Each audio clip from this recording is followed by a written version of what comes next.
భూ భూ భూ నియమము. పిల్లలు, ఈ పాఠంలో మనం భూ భూ భూ నియమ నిరూపణ చూద్దాం. ఒక త్రిభుజం యొక్క 3 భుజాలు వరుసగా మరొక త్రిభుజం యొక్క 3 భుజాలకు సమానమైతే ఆ 2 త్రిభుజాలు సర్వసమానము.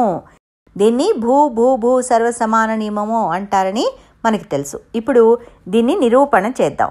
ట్రయాంగిల్ ఏబిసి మరియు ట్రయాంగిల్ డిఈఎఫ్లలో ఏబి =డిఈ, బీసీ =ఈఎఫ్ మరియు సిఏ =ఎఫ్డి. వీటిని సర్వసమానము అని నిరూపించాలి.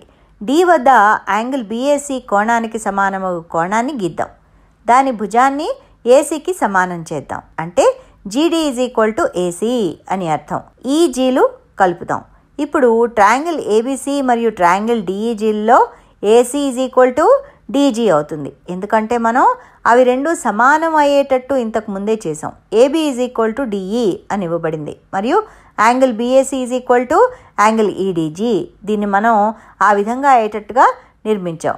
కాబట్టి భూకోబు సర్వసమాన నియమం ప్రకారం ఎఫ్డి జీడి, అదేవిధంగా బీసీ ఈఎఫ్ మరియు బీసీ ఈజీ. సర్వసమాన త్రిభుజాల అనురూప భుజాలు బీసీ ఈజీ కనుక ఈఎఫ్ ఈజీ.